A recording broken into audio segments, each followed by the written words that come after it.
Recording in progress. It's 7:19 PM, and I'm calling the August 1st, 2023 Hamilton Planning Board meeting to order. I apologize to everyone on Zoom. We were having some technical difficulties. So we have quite an important agenda this evening. We have a number of topics, including amendments to Chapter 29, our Stormwater Management General Town Bylaw, a discussion of the overlay district for Gordon Conwell Theological Seminary, and then we have board business where we will be going into executive session. So at this point, I will take roll call, and so when I call your name, please indicate whether you're present. And I know for the record that Pat Norton is out of town. So Jonathan Poor. Jonathan Poor, present. Bill Wheaton. Bill Wheaton, present. Emil Dahlquist. Emil Dahlquist, present. Beth Herr. Present. Rick Mitchell. Present. Matt Hamill. Present. And Marnie Crouch, present. So our first item on our agenda is the Stormwater Management General Bylaw, and Alex Wesher from KP Law is present to walk us through the status of the proposed changes to both the Stormwater Management Bylaw and the associated regulations. So welcome, Alex. Where do we stand here? Thank you, Madam Chair. Good evening, everyone. Appreciate you taking the time to speak with me this evening. Since we last met, you had requested that I work with Pat Norton to incorporate a couple of changes to the bylaw, mostly related to the enforcement section and making sure that the enforcement provisions apply to not only violations of an actual stormwater permit, but also an administrative approval. So I did make that change. I believe there was some change to the wording of to a common plan of development, and that should have been incorporated as well. So at this point, the bylaw should be in pretty good shape. We obviously have some formatting to do before we get it ready for town meeting warrant article, but the substance of the bylaw should be in pretty good shape. So I don't know if you guys have had a chance to go through all of it, and if you have any questions or concerns, I'm happy to address those. I actually do have a pretty important question. So we now have a definition of a common plan or development and sale, but I don't understand its ramifications because it's not mentioned in Section 4, and in the enforcement provisions, you provide for enforcement if the thresholds in Section 4 are exceeded. So any failure to adhere to the administrative review, all those types of things in Section 4 appear to be covered in the enforcement section, but I don't know how the common plan of development or sale is integrated into Section 4 and Section 12. If it is, I need an explanation, and even if I have an explanation, I think just having the definition of a common plan or development of sale out there without any express way of how it applies in Section 4 or Section 12 could be a potential ambiguity that could render it sort of meaningless. So if you could help me with that's my fundamental question. Okay, so looking at Section 4, let's see. Permit from permit authority will be required for any construction activity, clearing, grading, excavation, alteration of drainage characteristics that result in land disturbance will disturb equal to or greater than 1 acre, or will disturb less than 1 acre, which is part of a larger common plan of development or sale. So that's where the trigger for applicability of the common plan of development or sale comes in, and when a permit could be required if there is a common plan of development or sale. And then when we go down to the enforcement section,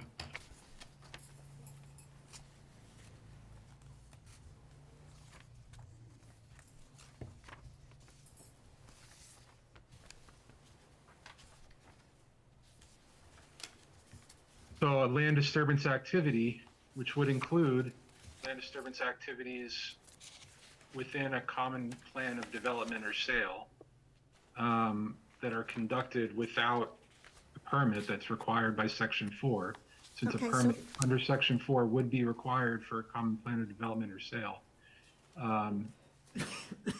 That's what triggers the enforcement provision, so I do think it's Where is covered. that enforcement position? And I Under apologize. section 12. I know, it's in section 12, what subsection? A,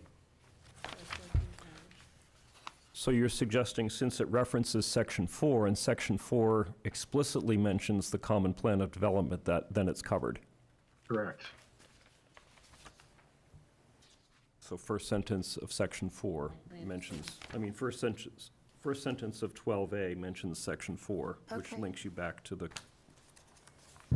Correct, which definition. links you back to the trigger for when common plan of development or sale will require a permit. And so if someone were to commit a land disturbance activity within a common plan of development or sale without a permit, that would be a violation that would then be subject to enforcement under Section 12, in my opinion.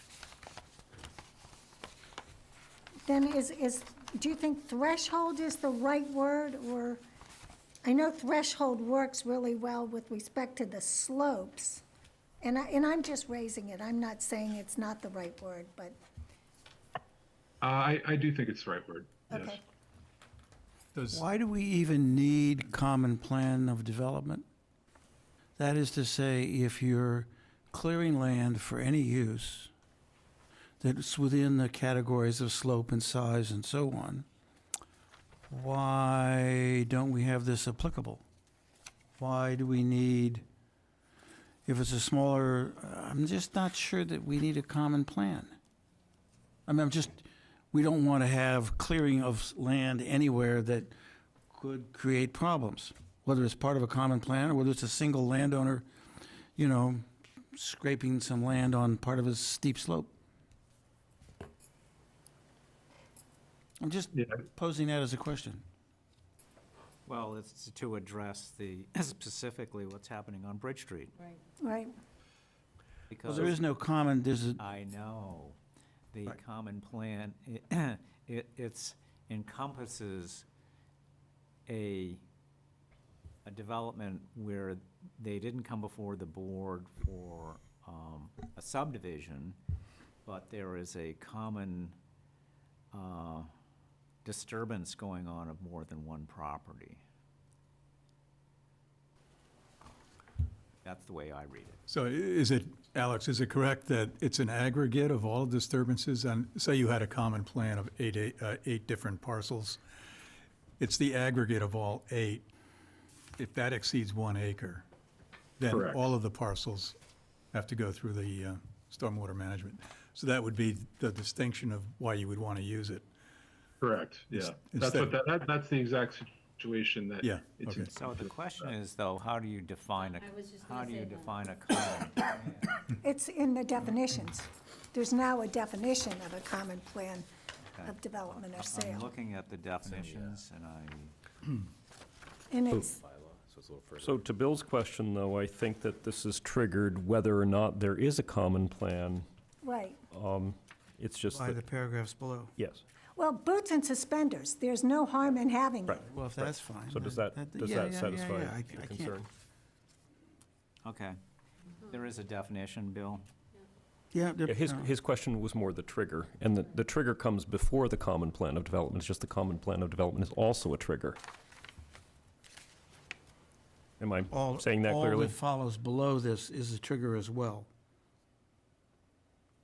There are two triggers, right? B, C, Well, there wouldn't be a trigger, I don't think, if you say you disturbed 7/8 of an acre. Right, But if every parcel disturbs 7/8 of an acre. correct. Then you exceed the 1 acre. Right. And, Yeah, so there's an area threshold Yeah. that has nothing to do Right. with a common plan of development. yeah, Then, if it's a sole if it's parcel. small amounts under that Right. size, but is a common plan of development, then it triggers it that way. So it triggers it both ways. Correct. And how do you, Did I speak that clearly? Yes. and how do the parcels over time, if they're all developed at different intervals, how do they disperse the allotted 1 acre disturbance trigger? I don't know if that's clear, but, because if parcel A disturbs a half acre, parcel B can only work with a half acre before it triggers.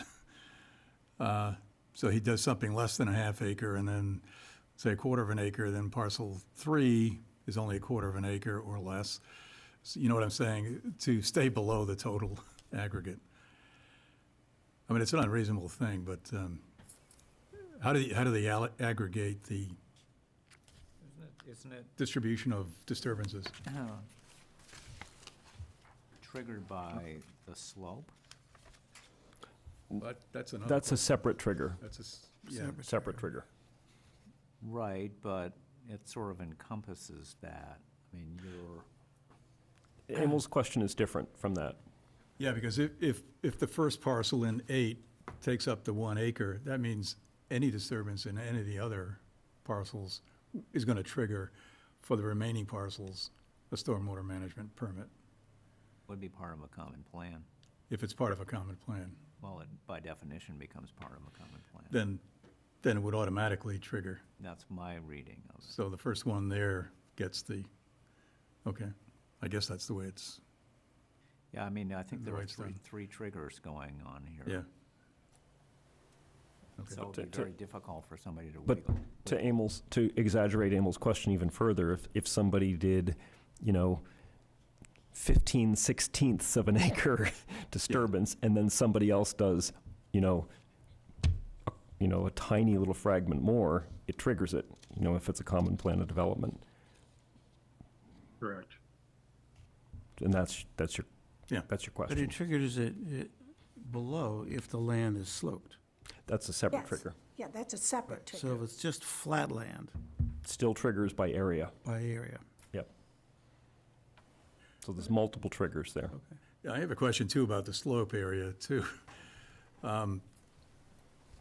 So if there's 0 to 9%, I'm looking at your definition and of the various slopes from, 25% down to everything going down to 10%, has a different area. So if the land actually is 9% slope, less than 10%, 9% slope, is it the 1 acre then that triggers? then you go back up to A. Then you go up to the 1 acre is the trigger point, is that correct? yeah. So you're gonna jump from, at 10%, it's 21,000 square feet. Right. At 9%, it's gonna be 43,560 square feet. Right. It's, it would be pretty fact specific in that scenario as to which trigger would apply.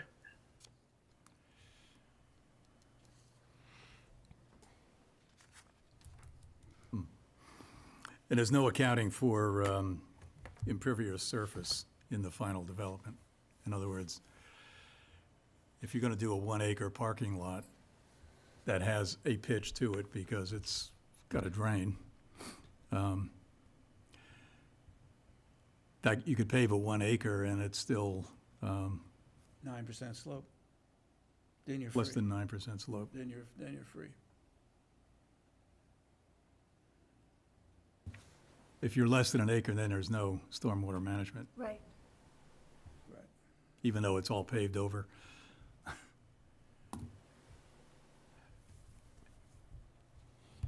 I'm just playing kind of devil's advocate, trying to see, does this cover all the bases, in terms of the wording?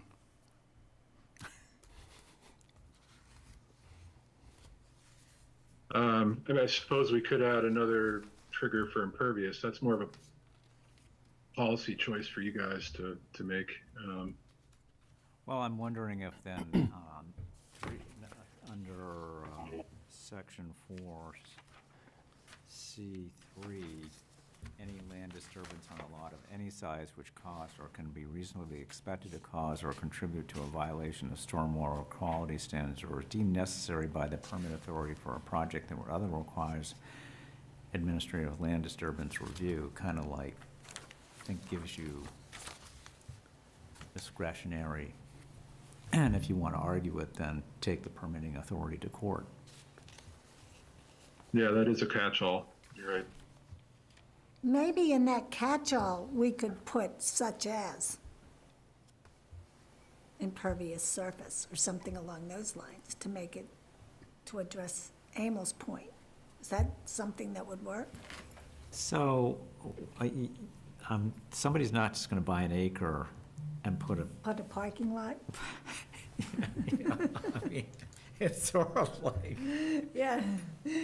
Well, it But that's it the could be an thing, addition. strange things happen, you know, there's always the case unprovided for. I'm actually dealing with a project that's very similar to that right If you now. put it It's at not the- my project, but I'm dealing with it. You want to buy an addition just to park because your building is already up on the adjacent I property. see where you're going. This is a possibility. So it's not that far-fetched. Yeah. This scenario is not that far-fetched. And I'm dealing with basically Yeah. catastrophic results as a result of that loophole, so. So, but I think that is a catch-all, though.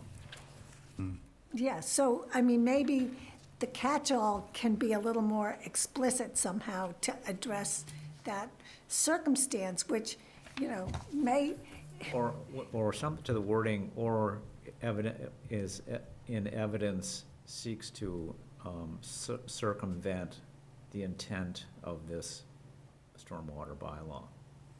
I guess the other catch-all is that it does say, even if you don't trigger any of these things, if you violate the intent and create pollution, basically, That's basically you're what I subject. But said. that by then, Yeah. you got to undo it, which is, again, the situation I'm personally dealing with right now. The developer really needs to redo all their grading because they did it wrong. So that's a heavier lift. So it's better to be proactive than reactive. So yes, you're sort of covered, but reactively, after the pollution happens, after the violation occurs. so if I'm onto anything, you know, using the term such as, you could say impervious surfaces, is there anything else you could add to that might be a heads up? I don't know. Alex, do you have any suggestions? Yeah, we could add language saying, such as or including but not limited to. Right. Yeah, Addition of, I guess the question would be, what amount of impervious would be problematic? Yeah, that doesn't really get to the issue that you're speaking of, Jonathan. No. Right. I think this is. Maybe this is the best you can do? I think Yeah. I think it gives enough umbrella coverage that, as I said, the Did we permitting lose authority can Alex? just say, you are subject to this. Are we still on? Oops. Okay. You are subject to this, and if they disagree, then take us to court. Yep. And they won't want to do that because that's going to delay the project and Right. for a year or more. Right. And the good thing here is we do have now enforcement, and the enforcement can also be for something that's a reaction to pollution that's occurring. So we have better enforcement capabilities here with this revised bylaw. So in a sense, you're covering it that way, because before the enforcement was really vague. True. So does runoff from pavement violate the state water quality standards? If it causes erosion, or there's a lot of toxic chemicals from automobiles and whatnot on pavement. That's another, catch. so I think the answer is you've sort of picked it up as best you can in various parts of the bylaw, and maybe this is the best it can be without it being a tangle. The whole point here was Bridge Street. It couldn't happen now Yeah. without, Yeah, but you also want to look ahead to No, no, other I things get- that can I happen, get yeah. it. But I think this is, unless Alex has some insight, I think this is kind of as good as it gets for that piece of it. Yeah, I mean, I have seen bylaws that have specific, lot coverage percentages of impervious that can be a trigger. we But have, that's more of a policy choice. That, again, I think with the catch-all at the end, kind of gives you guys the discretion to look and determine when the amount of impervious is too much. Patrick, in somewhere in our bylaws, and I don't know if it's the subdivision bylaw or it's the senior housing bylaw, we have an impervious, maximum impervious reference or restriction. I think it's in the senior bylaw. Yeah, I think believe. it's in the senior housing bylaw that says it can't exceed more than, 75% or something. yeah, something like that. So you could potentially add that.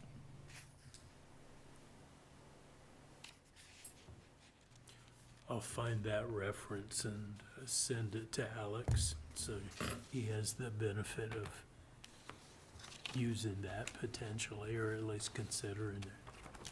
I think it's the chart in the senior housing bylaw, I think. That should nail it down. I just have one question on your definition of slope.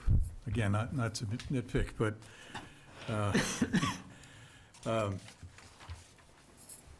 if you insert one other word in there, and we get to the definitions, Page 58.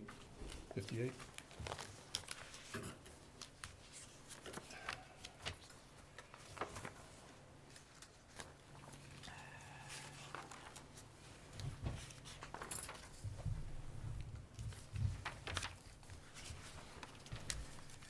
Yeah, the slope, the difference between the highest point and the lowest point in elevation within disturbed land divided by the distance between the 2 points.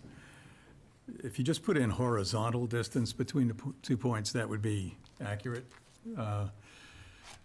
So it's not the sloped distance between the 2 points, but it's the horizontal distance between the 2 points. So it's the rise over the run that gives you the slope. Do you know what I'm saying? Okay. Yeah, so it would read the difference between the highest point and lowest point in elevation within disturbed land divided by the horizontal distance. Yeah, horizontal distance, right. Okay, sure, I'll add that. That'd be a more accurate way to say it, I think. Okay. Yep. All right. All right, so I think, with that, I think the bylaw is in decent shape here. And I did get started on the regulations, but not too long after I started, I sent them along to Pat with some comments because there are a lot of kind of policy choices that are probably better for him in consultation with you guys to make in terms of the procedures that you'll want to see applied going forward, particularly with regard to the administrative type review. I think the existing procedures, we probably can incorporate a lot of those for the regular permits, but for administrative review, I assume you'd want something concise or more, brief than that. And I'm hopeful that Pat, when he gets back from vacation, will be able to, work on that some more. And we'll have some more updates for the board once we both have a chance to fully go through it. So can you help me with a process question, just to confirm my understanding? So the general bylaw, the stormwater management bylaw, that would have to be noticed out consistent with Mass General Law, and it would be on the warrant at Right. town meeting. And if the voters approved it, it would become law. Now, the regulations actually have to have public hearings associated with them, but they're not part of any town meeting approvals. So in other words, I'm saying this for the record, we could get the general bylaw approved and then work on the regulations afterwards. So we're not under the gun to get the regulations done before town meeting, just to get the bylaw in excellent shape, correct? Correct, and I think, you know, the bylaw would become effective once the Attorney General's office, assuming that it passes a town meeting, then it would become effective after the Attorney General's office reviews and approves it. So we would even have a little time between town meeting and when the AG signs off on it to, you know, if town meeting were to approve it at that point, I think it would be a good time in that interim period to make sure that the regulations are in good shape, so that once the bylaw is actually approved by the AG, then shortly thereafter, you guys could hold a public hearing. And it should be on, I think, 14 days notice is usually what's required. And you would hold your public meeting and then vote to approve the regulations, and they'd be legally effective at that point. Right, so one other question I had, and I apologize, you know, because I confess I reviewed this in the midst of doing several other things, so maybe I didn't quite pay enough attention, but are the definitions that now appear in the bylaw consistent with any identical definitions that are in the regulations? Because that consistency, I think, is really significant. And then, of course, there may be a lot of other definitions in the regulations, but can you confirm that? I can confirm that they will be by the next time that I have them ready for you guys to look at. Again, I really didn't do too much of a deep dive into them yet, because as I started working on them, I realized that there are a lot of policy choices that I shouldn't be making. So, I'm going to leave it to Pat to at least do a first run of making some of those decisions, and then I'll go through it, and then we'll have a working draft to discuss with the board at a future meeting. Okay, so that sounds good. So maybe we should think about having another meeting on both the bylaw and the regulations in about a month? That would be fine with me. Does anyone else have any questions or comments with respect to this? Hearing none. Thank you, Alex. All right, thank you We all. Have a nice appreciate your evening. work. Thank you. You too. Take care, everyone. Okay, next up, Gordon Conwell Theological Seminary. So I can report to you with respect to the overlay draft that I have been in communication with John Witten. He provided me with a red line copy of the overlay district, and I accepted the vast majority of his recommendations. However, he did highlight certain topics that he felt needed to be discussed further, and I also have some additional questions and some concerns to discuss with him. And I would have really loved to have been able to speak with him, but like so many people, he is on vacation. And so he will be returning on August 8th, and I'm hoping at that point I will have formulated some really cogent questions for him, and we can talk about some of the few outstanding issues that are in the overlay district bylaw. But I'm hoping that on August 15th, we will have an overlay district draft that it's in really good shape, and that some of the metrics that are embedded in the bylaw will be in sufficient shape that we can really look at them in a cogent and organized manner and finalize them. It might take one more meeting after that to get everything all lined up. But, and certainly before August 15th, I will send around a memo so that we really have specific topics that we'll address, but we want to finalize we refer to it as Table 2, that's the use table. In the overlay draft that I circulated the last time, I had identified potential uses for the Retreat House, Pilgrim Hall, and the Gatehouse, and we haven't discussed those, and I think that they should be looked at and finalized or amended or whatever the planning board might wish to do with that.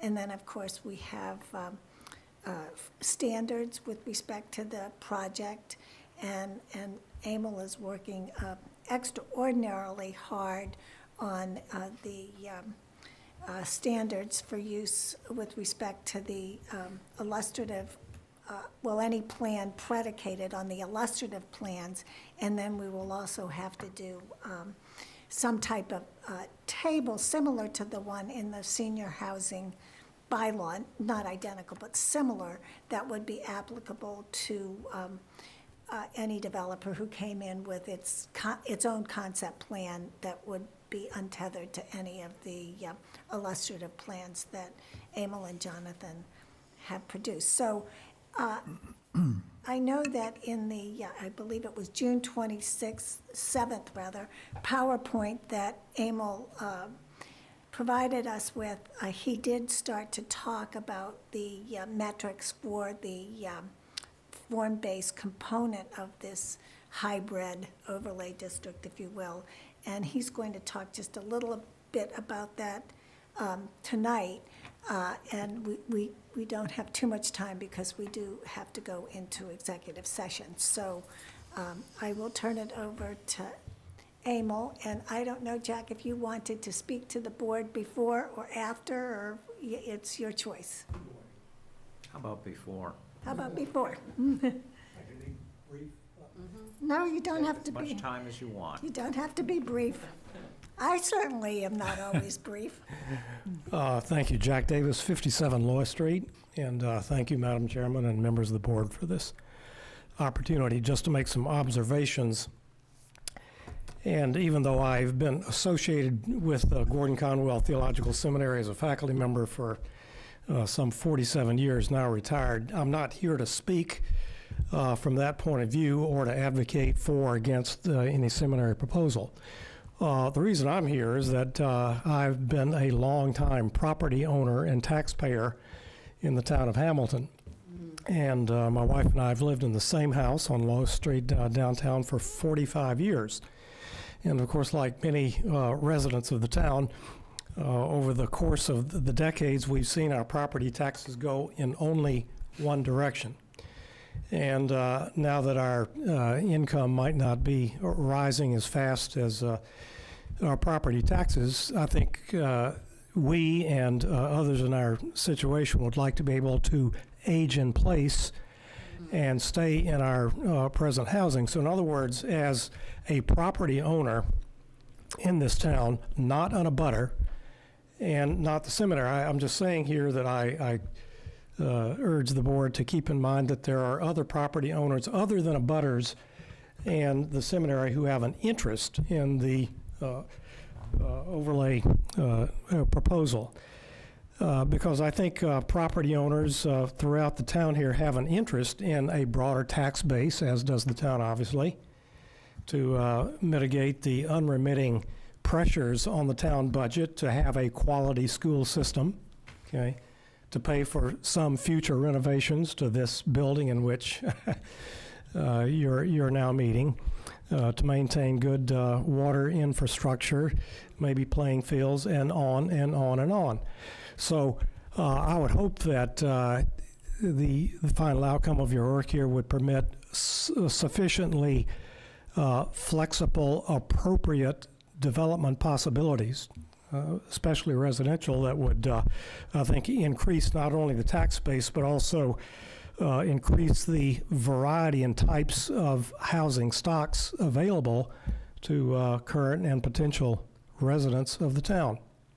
And just as a side comment, I think in the abstract we would probably agree that it would be desirable to have price points available in the town such that school teachers and firefighters who serve our town might be able to afford to live here. I think that's in the interest. So what I'm saying is, I hope that you will, as no doubt you already are doing here, will keep in mind here the general interest of property owners, as well as the special interests of the abutters and the seminary. And all of you political scientists, I'm sure, are certainly well aware of the so-called special interest effect, that in policy changes, it is particular special interests who have more to gain in the short run of policy change tends to overshadow the general interest of the town, or state, or society.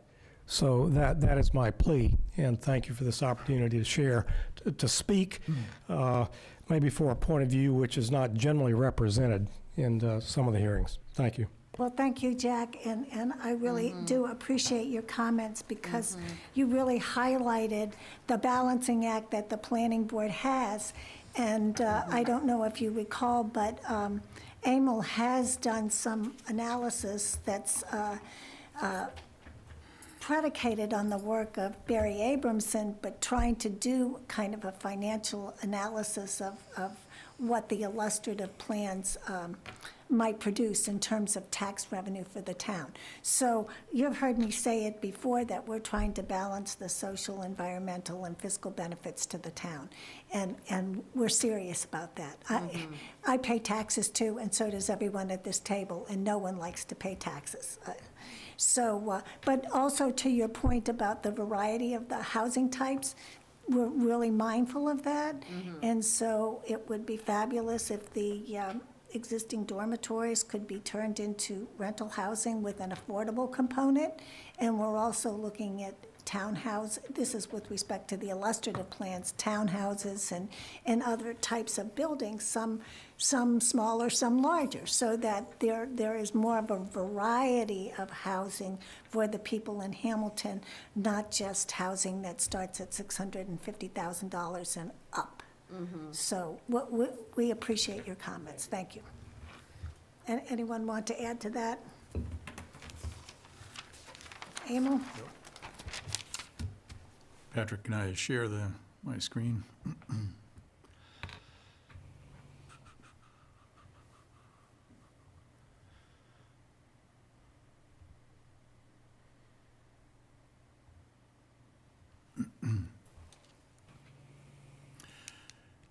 This is going to be a short 10-slide presentation, and the object here is not to enter into any long discussion about any particular item, but this is the overview of the various components we're working with at this stage to essentially define what the development standards are for primarily the illustrative plans, but secondarily for any other concept plan that might be envisioned by a particular developer, should they choose not to follow the illustrative plans.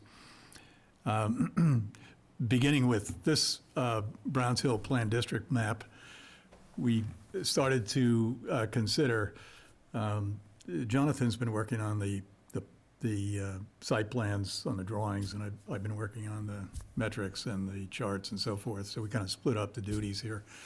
But I'll just say a few things about this and ask him to add anything you'd like. But we're starting to deal with separating out the dormitories, maybe in separate parcels, within the various districts where they currently, that they currently inhabit.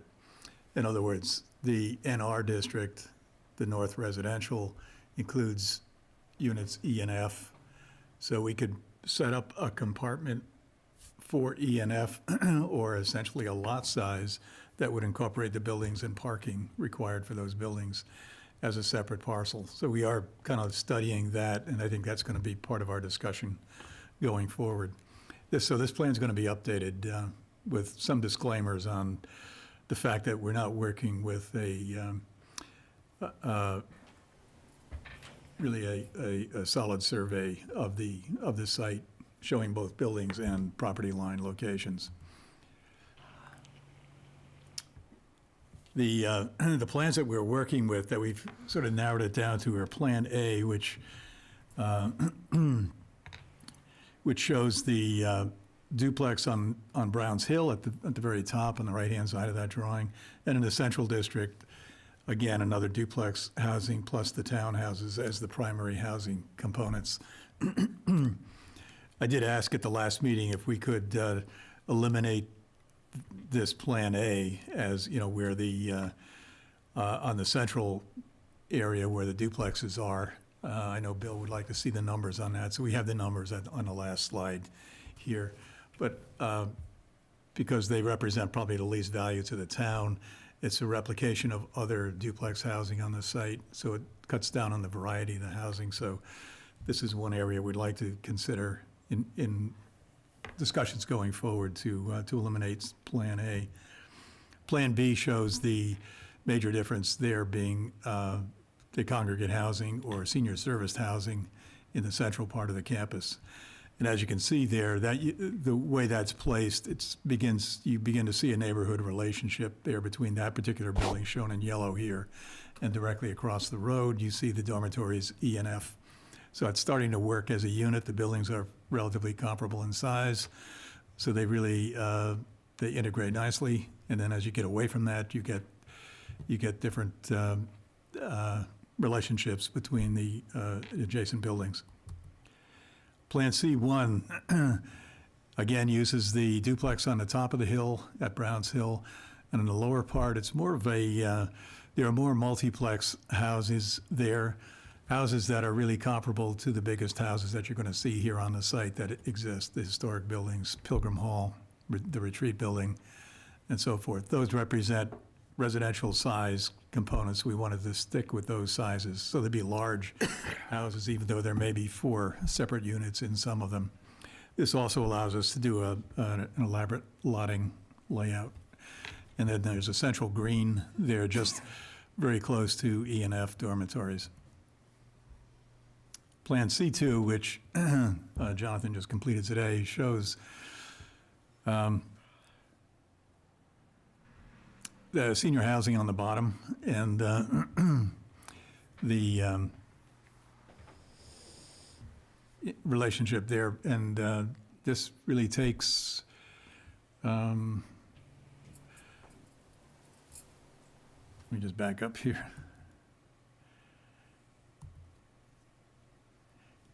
Okay, this is the Browns Hill. This was the one I think there was supposed to be, at the top of the hill was supposed to be, I think, reusing the commercial buildings on the top of the hill. Anyway, we'll sort this out. And if you see what I pulled from the last time, the Plan C2, Browns Hill District, Life Science and Reuse of Existing Buildings, I think originally that C2 plan incorporated that. So they're not all Browns Hill residential at the top of the site. That should be reusing the existing buildings plus the life science. That has not been abandoned as part of our illustrative plan. Again, this is really hard to read, and I'm not asking anybody to try to read that because it's Impossible. it's impossible, but these are descriptions of planned districts. So in these 2 charts on the left and the right, this is Table 1 and Table 2, but Table 1 are descriptions of the planned districts. This is a way that we decided that whenever we could put something in a chart, it would be easier to save words in the overall draft and be probably clearer. So this was the way we're going to organize the 8 different districts in the overlay district. The middle column is the district character, so it's a brief description of what's there now and what the intentions are in using it, using that particular district. And on the right-hand side of that Table 1 on the left is the gross area. Those are really the maximum number of dwelling units in a gross square feet per district. So this gives us a complete breakdown here of, let me just get this. Gives us a breakdown then of what will be permitted by right, what is these illustrative plans show in terms of the build-out for each of the sections. For example, the NR district, the North Residential over here on the right, there are only 16 dwelling units that will be built. This is other than the student housing. The student housing is here. That consists of 102,000 square feet, of course, permitted by right, plus an elevator addition. And then additions to existing student housing, in excess of 10% addition, it's by special permit. So that's a number we're using right now. And again, these are all subject to further discussion. And then the new residential multiplex units that will supplement that student housing in this district are 16 dwelling units and so forth. So we continued all the way down here for each of the districts. So that's really, you need to pay attention to those, because this represents the maximum build-out that we're looking at right now. On the right, table 2 is the allowable uses in the districts. We've been over this before. This has been around several months perhaps. And we kind of narrowed it down, and there was one in here that was removed, industry and processing. We had a light industrial in addition to the laboratory, medical and analytical. And the feeling was, from what I was hearing, was that that should come out of the list, because it seemed to be an anomaly, all things considered, with everything else. So that was taken out. And the other thing was, the idea in being, one of the things we're trying to do here is discourage single-family housing, not because we don't like single-family housing, because there is plenty of it here in town. And this is an opportunity to go a little bit denser. So we really thought that what we ought to show are 2-family dwellings, 3 and 4, and then multifamily dwellings, which include the student housing conversion. So again, these are the charts that we're working with to try to establish the form component on the build-out. Here again, allowable form standards. Now, here at the top, we have the planned districts across the top, SRC, SD, UE, HL, and so forth. So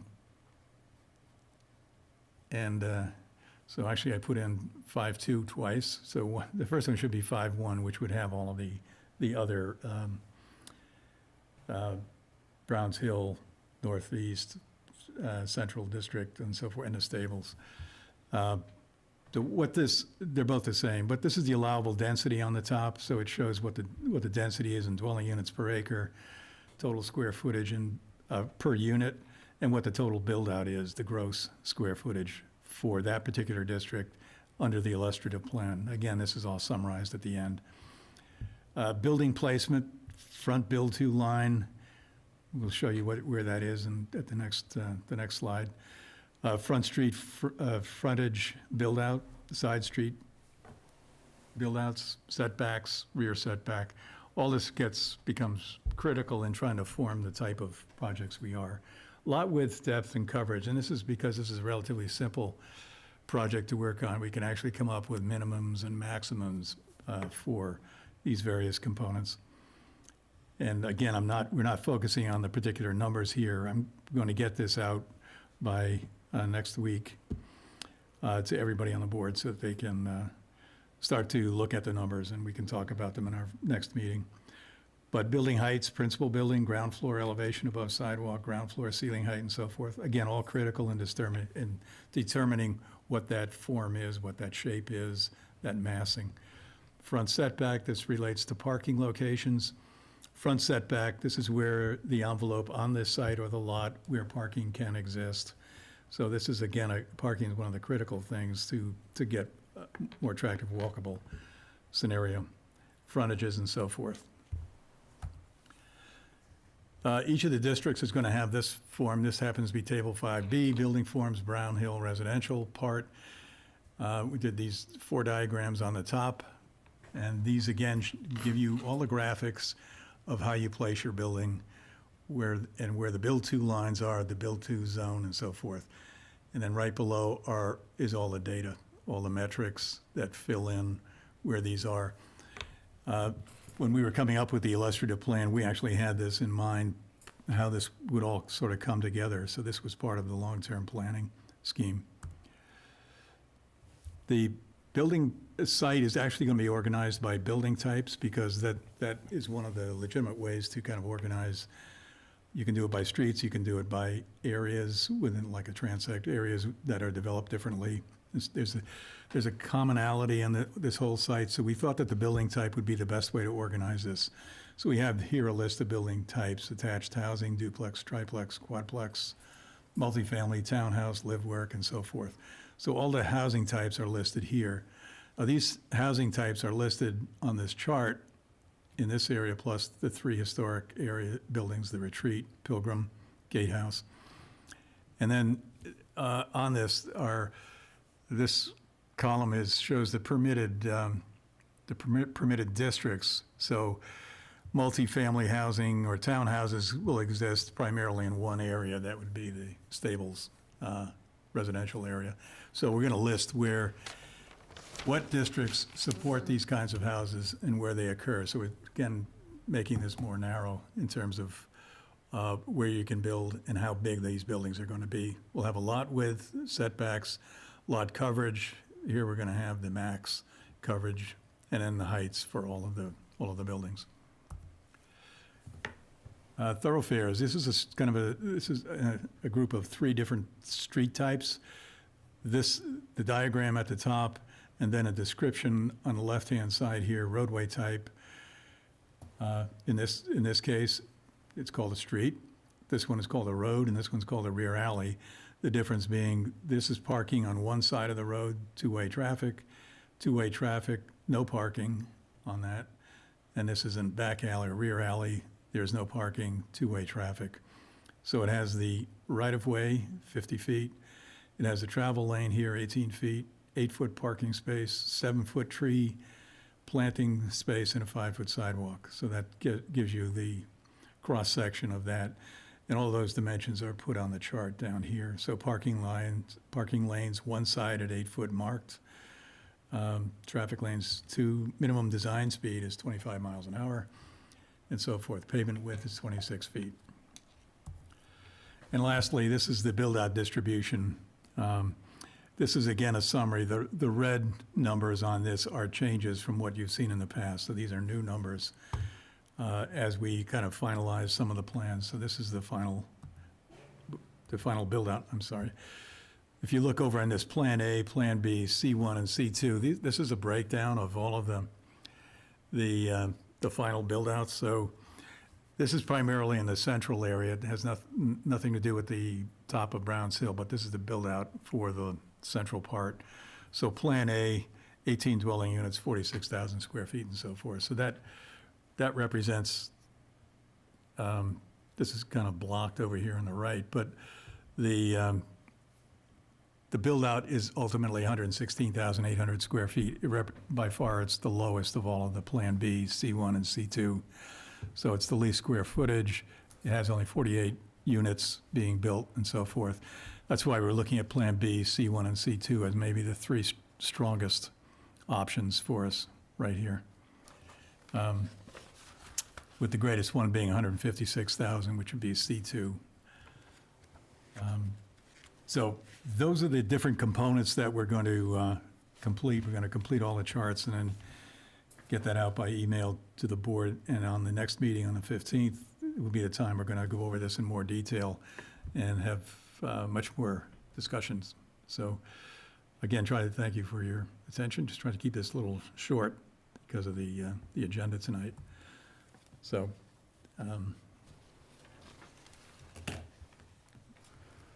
Thank you, Emil. So I'd just like to add one Oh, sure. minor comment. Is I know it's sort of confusing to look at all those charts, but what's important to remember is that when you look at the illustrative plans, the logic of the illustrative plans, and it's probably inconvenient to bring one up, but if you look at the illustrative plans, you'll see that the buildings hold the roads, they hold the pedestrian ways, and then the space that they don't take up, usually behind them or around greens, is your public space. And so the purpose of having those charts is really just to give a metric to how you achieved that illustrative plan where the street is held and the open spaces are preserved. So it's not as complicated as you might think. It's just turning what you see in the plan into numbers. Is just what I wanted to go over. And the illustrative plans have all those assumptions embedded in them when they're drawn, and then it's just converting those numbers or assumptions into charts. So they're sort of one and the same idea. Right. So I don't know whether that's a helpful description at all. It's Yeah. very helpful because it makes it, it'll make it understandable when we talk about it. And we can elaborate on that, maybe by way of one specific example, take one building and just show how this metric applies precisely, in that And then context. I wanted to apologize to Emil. It's true on C2, it should have had the life sciences on the top of the hill. At this point, there's so many different plans, and we've cut and pasted them in so many different ways. It's Yeah. easy for, and I had I a got staff that at member do it 5 this o'clock afternoon with me not in the office. So, that's an easy switch over. So, Yeah. but the bottom of it is correct. So. I think that we're all safe in saying that this is a huge endeavor to get this done. Because just getting it done is an enormous effort, but then you have to go through and proofread it and make sure it's all correct and there are no errors in it, and that's the really hard part. Because with so many iterations, it's It's a It's difficult. It's a Swiss watch. My question is, given all the plans that that you've displayed, are these going to be options that a potential developer can use as opposed to preferences for? No, the way this works is that if a developer were to look at the illustrative plans and use them in coming up with its own Yeah, I get it. concept plan, then it's set forth in section, in the very first section, the purposes. There's an abbreviated special permitting process, I know. and that's the incentive. So there are findings that the planning board can make. No. So- I understand But that. it is an option, it's not mandatory. No, but this sort of gets to Jack's point, is diversity, price point, tax base. Are we going to indicate a preference for the type of development that might happen in particular zones, especially as it relates to residential? Now, we know at the top of the hill, it makes probably the most sense to maximize the potential revenue with duplexes, senior housing. But in the central part of the campus offers the opportunity for diversity of, and we've got to, once we get to refining this, is we've got to dumb this down to multiplex. Nobody knows what that means, so we've got Oh, I to. have definitions. No, no. You've got to be able to explain, somebody has to be able to read this and understand what it Right, means. I know. But There's- I was being facetious. No, but, I don't want to get hung up on that. So I'm wondering if we want to be more focused in terms of preferences. Well, that boils right back down to Emil's suggestion that we eliminate Plan A because, for example, that plan has the least variety of housing types. And so I would think the town's preference, according to what we just heard, a preference from more broader town interests and the master plan interests and this planning board's sort of understanding of reading the bylaws, that a variety of housing types is better. So therefore, if you eliminate Plan A, that's showing a preference that we want more Okay. variety of housing types. Okay. But if It's you just- have a greater variety, and by variety, we'll assume that that means more affordable, then you're not really doing any favors for the town tax base. That So depends there is, on, I'm just saying, there's always a trade-off. that depends on the level of density, because they can offset what, I know your favorite is a single-family housing. The density can offset the revenue from a different type of housing. Right, and I think that really, I think one of the most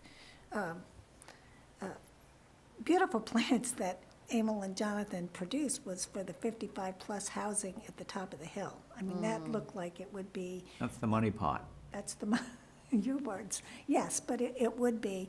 And so, but we have to balance that, Bill, because when we went to those different sessions conducted by Abramson and Associates, fiscal concerns were very significant, but a lot of people did express the view that they would like to see more of a variety of housing types. And when I actually ran for the planning board, a lot of people said to me, we would like to be able to have our children be able to afford a house in town, but they can't.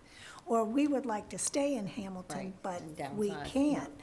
So there are a lot of pressures all at play at once, and that's the balancing act that we have to do. So with that, I think that we can hold off and really strive to dig deep at our August 15th meeting, and if necessary, the next meeting, and then at our August 15th meeting, we'll really look at next steps in terms of when the planning board will be able to take this show on the road.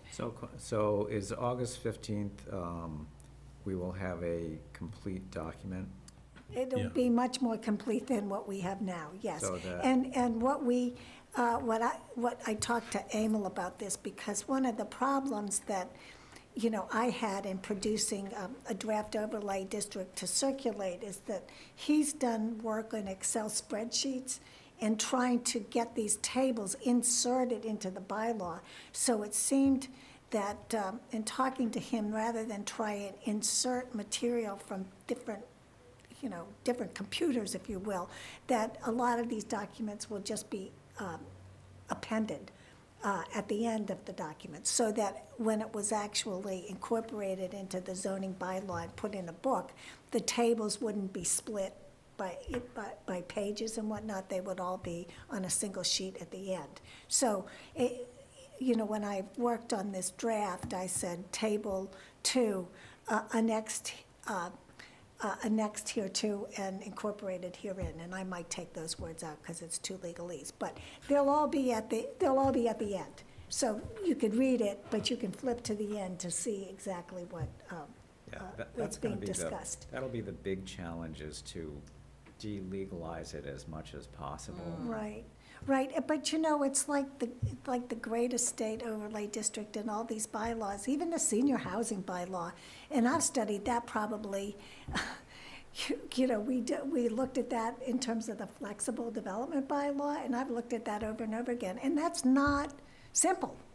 There's a lot of moving parts to that. No, I'm just, So yes, I understand your point, but, I think there's the senior housing bylaw here, and there's the Gordon Theological Seminary overlay district here in terms of complexity. oh, I so- think the great estate overlay district. No, the Great Estate was just flawed, because it was just, it was a flawed policy, and it was tortured to try and meet the demands of the Great Estate owners.